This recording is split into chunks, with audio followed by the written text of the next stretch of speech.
Hi, ഞാൻ doctor പ്രിയ, Q&B health കെയറിലെ homeopathic ഫിസിഷ്യനാണ്. പെട്ടെന്നൊരു function വരുമ്പോൾ നല്ല അടിപൊളി ഡ്രസ്സൊക്കെ ഇടാൻ ആഗ്രഹിക്കാത്തവരായിട്ട് ആരും ഉണ്ടാവില്ല. ചിലപ്പോൾ നമ്മുടെ ബോഡി വെയിറ്റ് അല്ലെങ്കിൽ നമുക്ക് ഓവർ ബോഡി വെയിറ്റ് ഒക്കെ ഉള്ളത് കൊണ്ട് തന്നെ നമ്മൾ വിചാരിച്ച ഡ്രസ്സൊന്നും ഇടാൻ പറ്റുന്നില്ല. അതുപോലെ തന്നെ നമ്മുടെ സമൂഹത്തിൽ ബോഡി ഷേമിങ് വളരെ കൂടുതലാണ്. അതുകൊണ്ടൊക്കെ തന്നെ ഇന്ന് ഒരുപാട് പേര് എങ്ങനെ ഹെൽത്തി ആയിട്ട് ഡയറ്റ് ചെയ്യാം അല്ലെങ്കിൽ എങ്ങനെ ബോഡി വെയിറ്റ് കുറയ്ക്കാം എന്നൊക്കെ അന്വേഷിക്കുന്നവരാണ്. അപ്പോൾ നമുക്കിന്ന് ഈ വീഡിയോയിലൂടെ എങ്ങനെ വെയിറ്റ് കുറയ്ക്കാമെന്ന് നോക്കാം.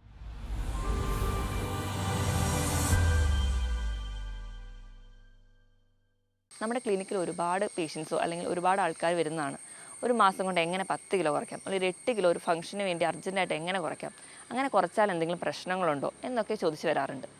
നമ്മൾ കൃത്യമായൊരു ഡയറ്റ് ഉണ്ട്, അതോടൊപ്പം തന്നെ കൃത്യമായ വ്യായാമമൊക്കെ ഉണ്ടെങ്കിൽ കൃത്യമായിട്ട് നമ്മൾ പറഞ്ഞ പോലെ തന്നെ 8 കിലോയും 10 കിലോയും ഈസി ആയിട്ട് കുറയ്ക്കാവുന്നതാണ്. പക്ഷെ ചിലർക്കൊക്കെ ഇത് നമുക്ക് വിചാരിച്ച പോലെ നടക്കുന്നില്ല. അതെന്തുകൊണ്ടാണ് അങ്ങനെ ഉണ്ടാവുന്നത്? അവരെടുക്കുന്ന ഡയറ്റിൽ എന്തെങ്കിലും പാളിച്ചകൾ ഉണ്ടാവാം, അല്ലെങ്കിൽ അവരുടെ കൃത്യമായൊരു വ്യായാമം ഉണ്ടാവില്ല. നമുക്ക് ഈ വീഡിയോയിലൂടെ എങ്ങനെ ഹെൽത്തി ആയിട്ട് നമ്മുടെ വെയിറ്റ് കൺട്രോൾ ചെയ്യാമെന്ന് നോക്കാം. ഈ ടോപ്പിക്കിലേക്ക് വരുന്നതിന് മുമ്പ് നമുക്ക് എന്താണ് അമിതവണ്ണം എന്ന് നോക്കാം. അമിതവണ്ണം എന്ന് പറയുന്നത് നമ്മുടെ ശരീരത്തിന് ദോഷമാകും വിധം നമ്മുടെ ശരീരത്തിൽ കൊഴുപ്പടിയുന്ന ഒരു അവസ്ഥയാണ്. അപ്പോൾ എത്രയാണ് ഈ അമിതവണ്ണം എന്ന് പറയുന്ന ഒരു വാല്യൂവിൽ എന്തെങ്കിലും ഒരു ലിമിറ്റ് ഉണ്ടോ എന്ന് നമുക്ക് നോക്കണം. അങ്ങനെ നോക്കണമെങ്കിൽ നമുക്ക് സ്റ്റാൻഡേർഡ് ആയിട്ടൊരു ടെക്നിക്ക് ഉണ്ട്. അതായത് നമ്മുടെ ബോഡി വെയിറ്റ് കിലോഗ്രാമിൽ എടുക്കുക, അതിന് നമ്മുടെ ഹൈറ്റ് ഇൻ മീറ്റർ സ്ക്വയറിൽ ഹരിച്ച് കിട്ടുന്ന ഒരു വാല്യൂവിനെയാണ് നമ്മൾ BMI അല്ലെങ്കിൽ ബോഡി മാസ് ഇൻഡെക്സ് എന്ന് പറയുക. നമുക്ക് ഓരോരുത്തർക്കും നമുക്ക് വീട്ടിലിരുന്ന് തന്നെ ചെക്ക് ചെയ്യാവുന്നതേ ഉള്ളൂ. അങ്ങനെ ചെക്ക് ചെയ്ത് കിട്ടുന്ന വാല്യൂ 18നും 25നും ഇടയിലാണെങ്കിൽ അതിന് നമ്മൾ നോർമലായിട്ട് കൂട്ടും. 18ന് താഴെയുള്ളവരെ നമ്മൾ അണ്ടർ വെയിറ്റ് എന്നും 25നും 30നും ഇടയിലുള്ളതാണ് നമ്മൾ അമിതവണ്ണം എന്ന് പറയുക. 30ന് മുകളിൽ പോവുകയാണെങ്കിൽ അതിന് നമ്മൾ പൊണ്ണത്തടിയായിട്ടും കൂട്ടും. എന്തുകൊണ്ടാണ് ഇങ്ങനെ അമിതവണ്ണം ഉണ്ടാവുന്നത്? അമിതവണ്ണം ഉണ്ടാവാൻ പല കാരണങ്ങളുണ്ട്. ഒന്നാമതായിട്ട് പറയുകയാണെങ്കിൽ നമ്മുടെ ഒരു ഫുഡ് ഹാബിറ്റ്. നമ്മൾ വലിച്ചു വാരി കഴിക്കുക, നമ്മൾ ആവശ്യത്തിലും കൂടുതൽ കഴിക്കുക, അത് നമ്മൾ ഹെൽത്തി അല്ലാത്ത ഭക്ഷണങ്ങൾ കഴിക്കുക. ഇതുകൊണ്ടാണ് നമുക്ക് ഒന്നാമത് അമിതവണ്ണം വരുന്നത്. ഇത് കൂടാതെ തന്നെ ചില എൻഡോജീനിയസ് കണ്ടീഷൻസ്, അതായത് നമുക്ക് ചില അസുഖങ്ങളുണ്ടെങ്കിൽ, തൈറോയിഡിന് എന്തെങ്കിലും കംപ്ലയിൻസ് ഉണ്ടെങ്കിൽ, അതുപോലെ തന്നെ PCOD പോലെയുള്ള രോഗങ്ങളുള്ളവർക്ക്, ഇപ്പം ഒരു സ്ട്രെസ്സോ മെൻ്റൽ ടെൻഷനോ ഉണ്ടെങ്കിൽ അമിതമായിട്ട് ഫുഡ് വലിച്ചു വാരി കഴിക്കുക, ഇങ്ങനെ പല കണ്ടീഷൻസും ഉണ്ടാകും. ഇത് കൂടാതെ തന്നെ പാരമ്പര്യമായിട്ട് നമുക്ക് വണ്ണം കൂടുതലുള്ളവരെ കാണാൻ പറ്റും. ചില മെഡിസിൻസ് ഒക്കെ എടുക്കുക, സ്റ്റിറോയിഡ്സ് ഒക്കെ എടുത്തതിൻ്റെ ഭാഗമായിട്ട് വണ്ണം കൂടുന്നവരുണ്ടാവും. ഇതിനോടൊപ്പം തന്നെ കൃത്യമായൊരു വ്യായാമം ഇല്ല, ഒരു ലേസി ആയിട്ടുള്ള ലൈഫ് സ്റ്റൈൽ ആണെങ്കിൽ അതും നമുക്ക് അമിതവണ്ണത്തിലോട്ട് എത്തും. ഈ ഒരു കാരണങ്ങളൊക്കെ നമുക്ക് അറിയാമെങ്കിലും നമ്മളാരും വലുതായിട്ടൊന്നും നമ്മുടെ ശരീരത്തിനെ പറ്റി ആലോചിക്കാറില്ല.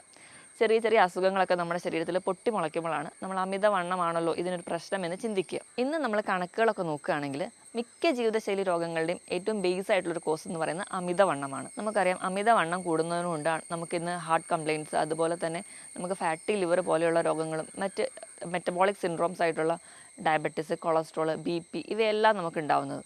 ഇവയെല്ലാം ഒരു ഫൈനൽ റിസൾട്ട് എന്ന് പറഞ്ഞാൽ നമുക്കൊരു കംപ്ലീറ്റ് ഹാർട്ട് ഫെയിലിയറിലോട്ടൊക്കെയാണ് എത്തുക. അപ്പോൾ നമ്മൾ നോക്കുകയാണെങ്കിൽ ഇന്ന് ഒരു മധ്യവയസ്കർ മാത്രമായിരുന്നു ഒരു മുൻ കാലഘട്ടത്തിൽ ഈ അമിതവണ്ണം എന്ന് പറയുന്ന പ്രശ്നം അലട്ടിയിരുന്നത്. പക്ഷേ ഇന്ന് കുട്ടികൾ തൊട്ട് അമിതവണ്ണമുണ്ട്. അതുകൊണ്ട് തന്നെ PCOD പോലെയുള്ള പ്രശ്നങ്ങൾ നമ്മൾ സ്ത്രീകളുടെ ഇടയിൽ വളരെ കോമൺ ആയിട്ടും കാണുന്നുണ്ട്. ഇതൊക്കെയാണ് പ്രധാനമായിട്ടും അമിതവണ്ണത്തിൻ്റെ കാരണം. നമുക്ക് എങ്ങനെ അമിതവണ്ണം നിയന്ത്രിക്കാം, അല്ലെങ്കിൽ അതിൻ്റെ മാനേജ്മെൻറ്റ് സൈഡിലോട്ട് വരികയാണെങ്കിൽ നമ്മൾ ഏറ്റവും ബേസ് ആയിട്ട് പറയേണ്ടത് ഒന്നാമത് നമ്മുടെ ഭക്ഷണ നിയന്ത്രണം, രണ്ടാമത് കൃത്യമായൊരു വ്യായാമമാണ്. ഭക്ഷണ നിയന്ത്രണം എന്ന് പറയുമ്പോഴും കൃത്യമായൊരു വ്യായാമം എന്ന് പറയുമ്പോഴും ഓരോരുത്തരെ ഡിപ്പെൻഡ് ചെയ്തത് മാറിക്കൊണ്ടിരിക്കും. അപ്പോൾ നമ്മളെല്ലാവരും നമ്മൾ യൂട്യൂബിൽ സെർച്ച് ചെയ്യുന്നു, നമുക്ക് പറ്റുന്നൊരു ഡയറ്റ് എടുക്കുന്നു, നമ്മളത് ചെയ്യുന്നു. നോർമലി നമ്മളെല്ലാവരും അങ്ങനെയാണ് ചെയ്യേണ്ടത്. പക്ഷേ അത് തെറ്റായ ഒരു രീതിയാണ്. നമുക്ക് കൃത്യമായിട്ടൊരു വെയിറ്റ് കുറയണമെങ്കിൽ നമ്മൾ ആദ്യം തന്നെ ഒരു ഫിസിഷ്യനെ അല്ലെങ്കിൽ ഒരു ഡോക്ടറെ കൺസൾട്ട് ചെയ്യുക. ഡോക്ടറെ കൺസൾട്ട് ചെയ്ത് കൃത്യമായി ഹെൽത്ത് ചെക്കപ്പ് ചെയ്യുക. നമ്മുടെ BP, കൊളസ്ട്രോൾ, നമുക്ക് എന്തെങ്കിലും തൈറോയ്ഡ് ഇഷ്യൂസോ അല്ലെങ്കിൽ മറ്റെന്തെങ്കിലും രോഗങ്ങൾ നമുക്കുണ്ടോ എന്ന് നോക്കുക. ഇങ്ങനെ എന്തെങ്കിലും ഒരു കണ്ടീഷൻസ് ഉണ്ടെങ്കിൽ ആദ്യം ആ അണ്ടർലൈൻ കോസിനെ അതിനെ ട്രീറ്റ് ചെയ്യാം. ആ ഒരു കണ്ടീഷൻ ട്രീറ്റ് ചെയ്താൽ തന്നെ നമുക്ക് അമിതവണ്ണം കുറയ്ക്കാം. ഇപ്പോൾ ഇങ്ങനെയൊന്നും പ്രശ്നമില്ല, നിങ്ങൾ ഹെൽത്തി ആണെങ്കിൽ നിങ്ങൾക്ക് എങ്ങനെ വെയിറ്റ് കുറയ്ക്കാം എന്നറിയാൻ വേണ്ടി ഒരു കൃത്യമായ ഒരു ഡോക്ടറുടെ സഹായത്തോടെ കൂടി മാത്രമേ നിങ്ങൾ ചെയ്യാവുള്ളൂ. നമുക്ക് ആദ്യം തന്നെ എങ്ങനെയാണ് ഭക്ഷണത്തിൽ നിയന്ത്രിക്കേണ്ടതെന്ന് നോക്കാം. ഭക്ഷണത്തിൽ നിയന്ത്രിക്കണം എന്ന് പറയുമ്പോൾ എല്ലാവരും പറയും പുറത്ത് പോയി കഴിക്കുന്നവർക്ക് മാത്രമേ വണ്ണം കൂടുള്ളൂ, വീട്ടിലെ ഭക്ഷണം കഴിച്ചാൽ വണ്ണം കൂടില്ല എന്ന്. ഇത് തെറ്റായ ഒരു നിഗമനമാണ്. നമ്മൾ വീട്ടിലെ ഭക്ഷണമാണ് കഴിക്കുന്നതെങ്കിലും അല്ലെങ്കിൽ പുറത്ത് പോയി ഭക്ഷണം കഴിക്കുന്നു എന്നതിനല്ല ഡിപ്പെൻഡ് ചെയ്യുക, നമ്മുടെ ഫുഡിൻ്റെ ക്വാളിറ്റീനെയാണ് ഡിപ്പെൻഡ് ചെയ്യുക.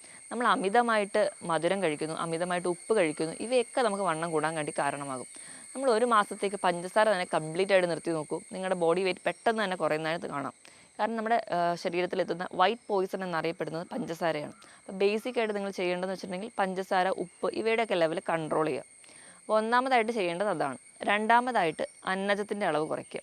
അന്നജം എന്ന് പറയുമ്പോൾ നമ്മൾ കഴിക്കുന്ന അപ്പം, പുട്ട്, ദോശ, ഇഡ്ഡലി, ചോറ് ഇവയെല്ലാം അന്നജമാണ്. കംപ്ലീറ്റ്ലി നമ്മൾ അവോയ്ഡ് ചെയ്യുന്നത് ഇതിൻ്റെ അളവാണ്. കംപ്ലീറ്റ്ലി ഇത് അവോയ്ഡ് ചെയ്യുക എന്ന് പറഞ്ഞു കഴിഞ്ഞാൽ അന്നജം ഒന്നും കഴിക്കരുത് എന്നല്ല, അതിൻ്റെ ഒരു ഫുഡ് റെഗുലേറ്റ് ചെയ്യുക. അതെങ്ങനെയാണെന്ന് ഞാൻ വിശദമായി പറഞ്ഞുതരാം. ഇത് കൂടാതെ തന്നെ നമ്മൾ എണ്ണയിൽ വറുത്തതും പൊരിച്ചതുമായ ഭക്ഷണമാണ് കൂടുതലായിട്ട് കഴിക്കുന്നതെങ്കിൽ അവ കൺട്രോൾ ചെയ്യാം. ദിവസം കഴിക്കുന്ന ഉപ്പിൻ്റെ അളവ് എന്ന് പറഞ്ഞു കഴിഞ്ഞാൽ 5 ഗ്രാം മാത്രമേ പാടുള്ളൂ. ദിവസം കഴിക്കുന്ന ഉപ്പിൻ്റെ അളവ് എന്ന് പറഞ്ഞാൽ 1 ടീസ്പൂണാണ്. ഇതിൽ കൂടാതിരിക്കാൻ വേണ്ടി നിങ്ങൾ ശ്രദ്ധിക്കണം. അതോടൊപ്പം തന്നെ പഞ്ചസാര പൂർണ്ണമായും ഒഴിവാക്കുക. കുട്ടികൾക്ക് കുഞ്ഞിലേ തൊട്ട് ബേക്കറി ഐറ്റംസോ ഫ്രൂട്ട് ജ്യൂസസോ അല്ലെങ്കിൽ പെപ്സി, കോള പോലെയുള്ള സോഫ്റ്റ് ഡ്രിങ്ക്സോ മേടിച്ച് കൊടുക്കാതിരിക്കുക. ഇവ നമുക്ക് വെയിറ്റ് ഗെയിനൊരു കാരണമാണ്. ഇതോടൊപ്പം തന്നെ എണ്ണയിൽ വറുത്തതും പൊരിച്ചതുമായ ഭക്ഷണം ഇവയും കംപ്ലീറ്റ് ആയിട്ട് കുറയ്ക്കാൻ വേണ്ടി ശ്രദ്ധിക്കുക. അതുപോലെ പ്രോസസ്ഡ് ഫുഡ്, ടിൻഡ് ഫുഡ്, മൈദ അടങ്ങിയ ഭക്ഷണങ്ങൾ ഇവയും കുറയ്ക്കുന്നത് നല്ലതാണ്. ഇവയൊക്കെയാണ് ഭക്ഷണത്തിൽ നമ്മൾ അവോയ്ഡ് ചെയ്യേണ്ടത്. അപ്പോൾ നമുക്കിനി എന്തൊക്കെ കഴിക്കാം? നമ്മൾ കഴിക്കുമ്പോൾ കൂടുതലായിട്ട് നമ്മുടെ ഭക്ഷണത്തിൽ അന്നജം മാറ്റിയിട്ട് പ്രോട്ടീൻ കൂടുതലായിട്ട് കഴിക്കുക. എന്താണ് ഈ പ്രോട്ടീൻ എന്ന് പറയുമ്പോൾ?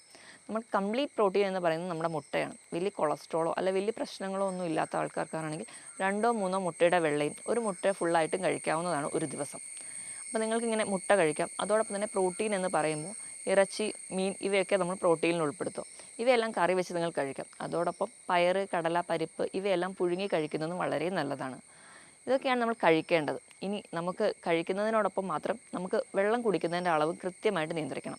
ഒരാളുടെ ബോഡി വെയിറ്റ് എന്ന് പറയുന്നത് അതിനോട് 25 കിലോയ്ക്ക് 1 ലിറ്റർ വെള്ളം എന്ന കണക്ക് നമ്മൾ വെള്ളവും കൂടി കുടിക്കാൻ വേണ്ടി ശ്രദ്ധിക്കുക.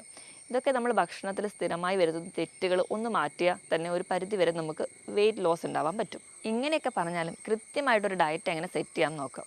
നമ്മൾ രാവിലെ എണീക്കുമ്പോൾ തന്നെ നമ്മൾ ബെഡ് കോഫി ആയിട്ടാണ് സ്റ്റാർട്ട് ചെയ്യുക. നല്ല കടുപ്പത്തിൽ നല്ല മധുരമൊക്കെ ഇട്ടൊരു ചായയോ കാപ്പിയോ അത് നമ്മുടെ ശീലമാണ്. അത് മാറ്റിയിട്ട് നിങ്ങളൊരു ഹെൽത്ത് ഡ്രിങ്ക്സ് അല്ലെങ്കിൽ ഒരു ഡീടോക്സിഫൈങ് ഡ്രിങ്ക്സ് സ്റ്റാർട്ട് ചെയ്യുക. അപ്പം നമുക്ക് ഏതൊക്കെയാണ് ആ ഡീടോക്സിഫൈങ് ഡ്രിങ്ക്സ് എന്ന് നോക്കാം. ഒന്നാമതായിട്ട് നമുക്ക് ഗ്രീൻ ടീ കുടിക്കാം. അത് നല്ലൊരു ആൻറ്റി ഓക്സിഡൻ്റ് ആണ്. അപ്പോൾ ആൻറ്റി ഓക്സിഡൻ്റ് എന്ന് പറയുമ്പോൾ നമ്മുടെ ശരീരത്തിൽ ആവശ്യമില്ലാതെ ഉണ്ടാകുന്ന കുറേ ഓക്സിഡേറ്റീവ് സ്ട്രെസ്സും അതുപോലെ തന്നെ ഇൻഫ്ലമേറ്ററി റിയാക്ഷൻസൊക്കെ അത് നമുക്ക് ഉന്മൂലനം ചെയ്യാൻ പറ്റും. അപ്പം നിങ്ങൾ ഗ്രീൻ ടീയിൽ സ്റ്റാർട്ട് ചെയ്യാം. രണ്ടാമതായിട്ട് നിങ്ങൾക്ക് കുടിക്കാവുന്ന ഒന്നാണ് ചെറുനാരങ്ങ വെള്ളം.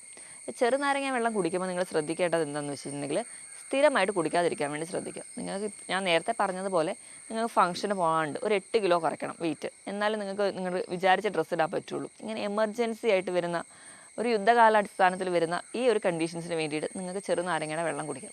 അതെങ്ങനെയാണ് പ്രിപ്പയർ ചെയ്യേണ്ടതെന്ന് നോക്കിക്കഴിഞ്ഞാൽ 1 ലിറ്റർ വെള്ളം എടുക്കുക. അതിനകത്തൊരു ചെറുനാരങ്ങ നിങ്ങൾ പിഴിഞ്ഞൊഴിഞ്ഞ് വെക്കുക. അതിലൂടെ ഒരു ചെറിയ കഷ്ണം ഇഞ്ചി കൂടി ചതച്ചിടുക.